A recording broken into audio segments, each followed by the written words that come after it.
En Russie, il a été décidé de restaurer l'héritage de l'Union soviétique. Les appareils sous-marins uniques Mir, à bord desquels Vladimir Poutine s'est autrefois immergé au fond du Baïkal. En quoi sont-ils remarquables et quel est le lien avec la crise actuelle au Moyen-Orient et le blocus du détroit d'Ormuz? Nous allons en parler, ainsi que de la mise à l'essai du deuxième géant des glaces russes. Nous annoncerons notre nouvelle émission analytique et, comme toujours, nous vous présenterons le héros juste après un bref résumé des nouvelles positives.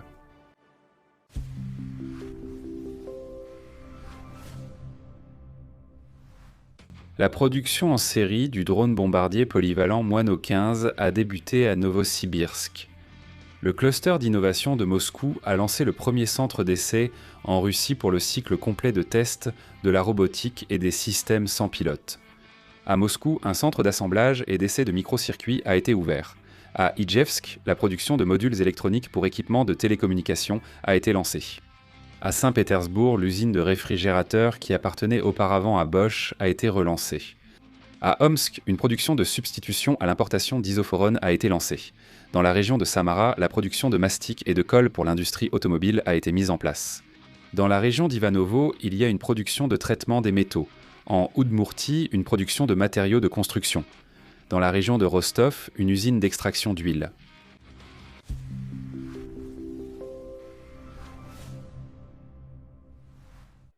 L'Institut russe d'océanologie a conclu un contrat avec le Bureau central de conception Rubin pour l'entretien technique du submersible en eau profonde Mir en vue de sa réparation ultérieure et de son retour en service. Bientôt, l'un des deux Mir sera transféré du musée de l'océan mondial dans la région de Kaliningrad à Kronstadt pour effectuer les travaux nécessaires. À l'issue de ces travaux, une décision sera prise concernant le sort futur de l'appareil, sa restauration ou la construction d'un nouvel analogue. Comme toujours, un bref rappel historique nous aidera à comprendre la nécessité de cette démarche. Le 17 janvier 1966, près du village espagnol de Palomares, à une altitude de 9450 mètres au-dessus de la mer Méditerranée, un accident d'avion s'est produit qui a failli se transformer en apocalypse locale. Un bombardier américain B-52 est entré en collision avec un ravitailleur en vol KC-135 lors d'un ravitaillement. En conséquence, le ravitailleur a été détruit avec son équipage et le bombardier s'est disloqué. Seuls quelques membres de l'équipage ont réussi à survivre en sautant en parachute.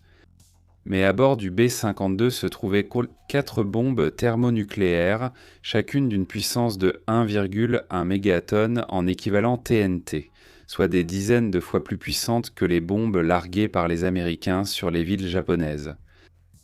3 sont tombées au sol près du village. La 4e est tombée en mer.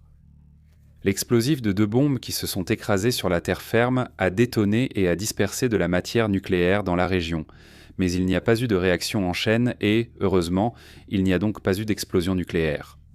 Cependant, les conséquences de la contamination dans cette région d'Espagne sont encore traitées à ce jour, mais la bombe tombée en mer représentait la menace la plus grave. Non pas parce qu'elle risquait d'exploser, mais parce que les agents du renseignement soviétique pouvaient être les premiers à accéder à cette nouvelle technologie secrète. Les Américains ont mis 80 jours à la rechercher et ils ont réussi à la retrouver grâce au submersible habité Alvin. Ce fut une grande réussite ainsi qu'une confirmation que ce type d'équipement est adapté à l'accomplissement de missions aussi importantes. En URSS, de tels appareils n'étaient pas construits à cette époque.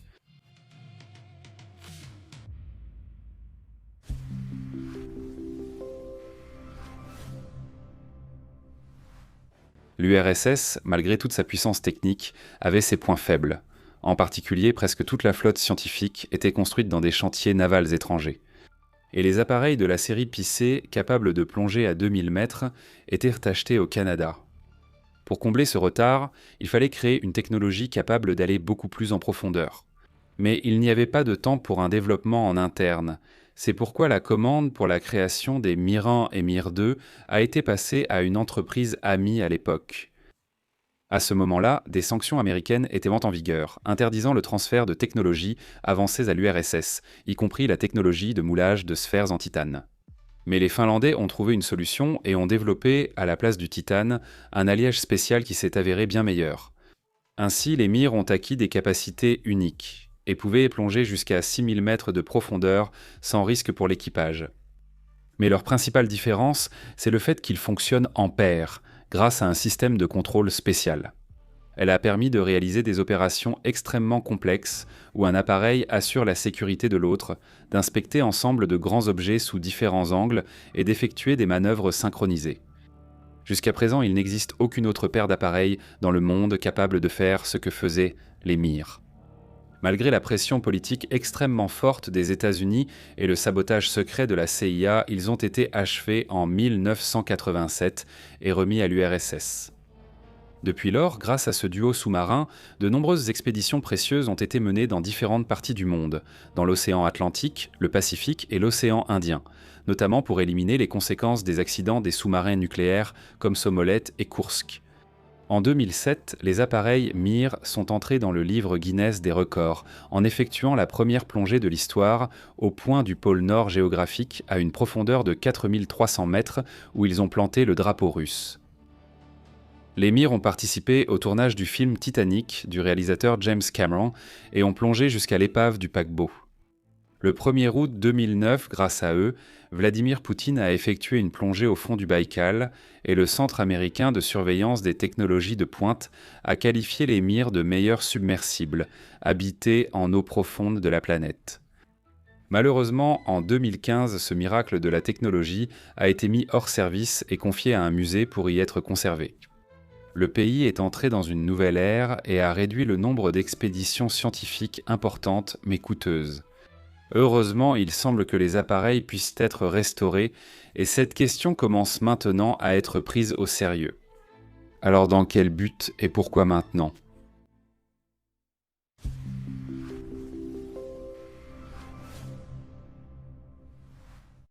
En fait, la Russie dispose déjà aujourd'hui d'autres engins sous-marins. Par exemple, le Vityaz-D, créé par le même TSKB Ruban, qui est maintenant chargé d'inspecter le Mir.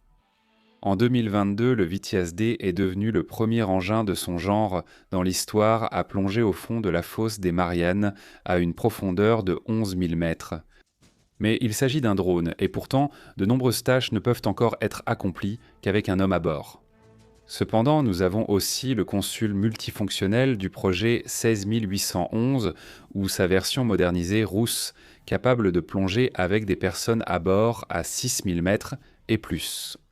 Cependant, ils relèvent de la marine et s'occupent de leur travail secret. Mais pour les missions civiles, nous n'avons tout simplement pas d'appareil adapté. Pourquoi sont-ils si pertinents actuellement ? Regardez ce qui se passe dans le golfe Persique, le blocus du détroit d'Ormuz et l'équipement. Cela a conduit à une flambée des prix des terres rares, de nombreux métaux et d'autres composants nécessaires à la production d'armes modernes.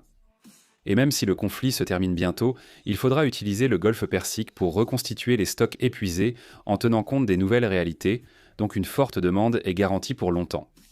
Ainsi, l'un des principaux mérites des Mir est l'étude de ce qu'on appelle les fumeurs noirs, des sources hydrothermales sous-marines actives, d'où un cocktail d'éléments chimiques tels que le cobalt, le nickel, le cadmium, le zinc, l'or, l'argent et d'autres est expulsé sous une pression de centaines d'atmosphères, et ce, à une concentration 10 fois plus élevée que sur Terre.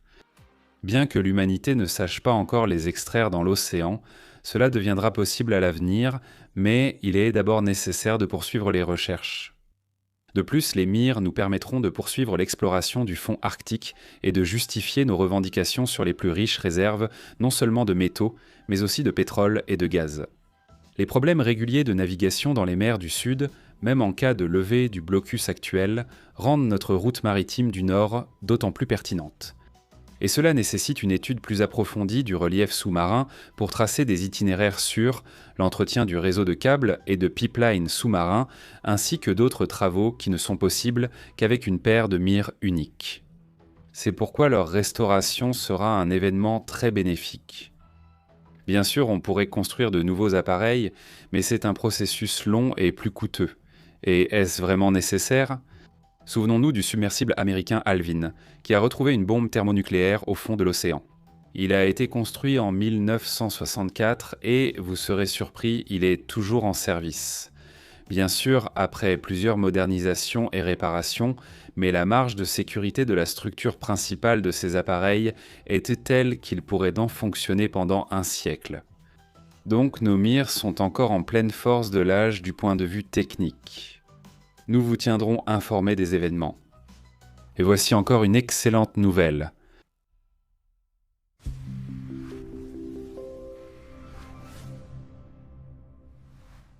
Le nouveau méthanier russe de classe glace renforcé Arc 7, Constantine Passiette, a commencé ses essais en mer. Dans le numéro 695, nous avons parlé du fait que le premier méthanier de cette même classe, Alexei Kosygin, est parti pour son premier voyage commercial. Cela signifie que la Russie a surmonté seule les sanctions et achevé la construction d'un navire complexe. À présent, nous voyons que le deuxième méthanier du projet est sorti pour des essais. Et cela montre que les technologies clés ont été maîtrisées avec succès en série ou remplacées. L'actualité de cette nouvelle est renforcée par la crise au Moyen-Orient, car d'énormes volumes de GNL sont actuellement bloqués dans le Golfe, tandis qu'une file d'attente s'est formée pour les ressources russes. Le manque de méthaniers de classe glace pour transporter notre gaz depuis les usines arctiques via la route maritime du Nord était un obstacle majeur au développement du commerce. Il est donc d'autant plus agréable de voir les ingénieurs russes prouver encore une fois qu'il n'y a pas de tâche insoluble pour nous.